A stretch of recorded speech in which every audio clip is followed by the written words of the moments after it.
Hi guys, review of Lamborghini the man behind the legend. ఈ movie 1 hour and 36 minutes తో Prime and Airtel Xstream లో stream అవుతుంది. ఇంకా ఈ వీడియోకి ఒక చిన్న లైక్ కొట్టండి గైస్, మనకు కొంచెం సపోర్ట్ గా ఉంటుంది. ఇంకా ఈ మూవీ ప్లాట్ లైన్ ఏంటంటే, అసలు మూవీ స్టోరీ ఏంటో మనకి మూవీ నేమ్ లోనే ఉంది. అసలు లంబార్గిని అనే కార్ ని ఎవరు తయారు చేశారు, దానికోసం ఎన్ని కష్టాలు పడ్డారు అనేసి మనం మూవీలో చూస్తాం. ఇంకా ఈ మూవీ ఎలా ఉందంటే, ఫస్ట్ హాఫ్ యావరేజ్ గా ఉండి సెకండ్ హాఫ్ బిలో యావరేజ్ గా ఉంది. ఇంకా ఈ మూవీ ఫ్యామిలీ వాచ్ఫుల్ అంటే అక్కడక్కడ 2, 3 కిస్సులు ఉంటాయి గైస్, అవి కొంచెం డిస్టర్బ్ చేయొచ్చు. నేను మూవీ చూసిన తర్వాత ఇంతేనా స్టోరీ అనిపించింది. ఎందుకంటే చాలా అంటే చాలా తక్కువ స్టోరీ చూపిస్తారు. నాకైతే వీళ్ళ చూపించిన దాంట్లో ఏం చేశాడా అనిపించింది. నాకైతే అంతేం అనిపించలేదు అనమాట. స్టోరీ ఏమన్నా చాలా అంటే చాలా బాగుందా అంటే అంతేం లేదు గైస్, వెరీ వెరీ నార్మల్ గా ఉంది.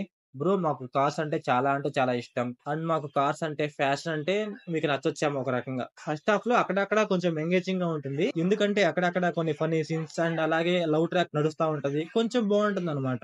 అండ్ ఫస్ట్ హాఫ్ లో మన హీరో అండ్ వాళ్ళ ఫ్రెండ్ బాండింగ్ కూడా కొంచెం బాగుంటుంది. అలాగే కొంచెం ఎంగేజింగ్ గా ఉంటుంది. అండ్ ఫస్ట్ హాఫ్ లో ఒక ఎమోషన్ సీన్ ఉంటుంది. అది కూడా ఓకే ఓకే అనిపించింది. ఆఫ్టర్ మీకు 50 మినిట్స్ మూవీ అయ్యాక ఇంక అక్కడి నుంచి అయితే ఫుల్ లాగ్ ఉంటుంది. వీళ్ళు ఏంటంటే ఏదో కొత్తగా తయారు చేద్దాం అనేసి ఏదో చేస్తా ఉంటారు. బట్ మనకైతే అసలు అర్థం కాదు. వాళ్ళు ఏదో చేస్తా ఉంటారు అంతే. అది అలా వెళ్తుంది అంతే. మనకైతే అంత ఎంగేజింగ్ గా ఏమి ఉండదు. మనకు మూవీలో అయితే కార్స్ అయితే చాలా అంటే చాలా బాగుంటాయి. కొంచెం చూడబుద్ధి అవుతాయి. అది కూడా లాస్ట్ లో ఒక కార్ చూపిస్తారు. యెల్లో కలర్ కార్, అది కొంచెం బాగుంటుంది. అండ్ రేసింగ్ లో ఒక కార్ చూపిస్తారన్నమాట. అది కూడా కొంచెం బాగుంటుంది. Blue colour car. ఇవన్నీ లంబార్గిని కార్సే. అండ్ మూవీలో మీకు ఫెరారీ కార్ కూడా వస్తది. దాని గురించి కూడా కొంచెం చెప్తారు. అది కూడా మనకి లాస్ట్ లో వస్తుంది. బట్ అదంత ఎంగేజింగ్ గా ఏమి ఉండదు. ఇంకా మూవీలో మన క్యారెక్టర్స్ చూపిస్తారు గైస్, ఏజ్ ట్రాన్సాక్షన్ క్యారెక్టర్స్ అన్నమాట. అవైతే అసలు మనకి నమ్మబుద్ధిగా ఉండవు అనమాట.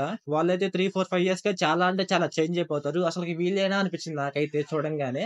మన హీరో కొడుకుంటాడు టానీ, అతను స్టార్టింగ్ లో చూపిస్తారు ఓ రకంగా ఉంటాడు. దాని తర్వాత మళ్ళీ చూపిస్తారు ఇంకొక రకంగా ఉంటాడు. నేనైతే అసలు గుర్తుపట్టలేకపోయాను అనమాట. ఇంకేంటంటే మూవీలో స్టార్టింగ్ లో ఒక రేస్ చేస్తారు. ఆ రేసింగ్ లో వాళ్ళు ఏంటంటే హెల్మెట్ పెట్టుకోరు, ఏ పెట్టుకోరు. కాకపోతే రేసింగ్ చేస్తారనమాట. ఏదో కళ్ళకి ఒకటి పెడతారు అంతే.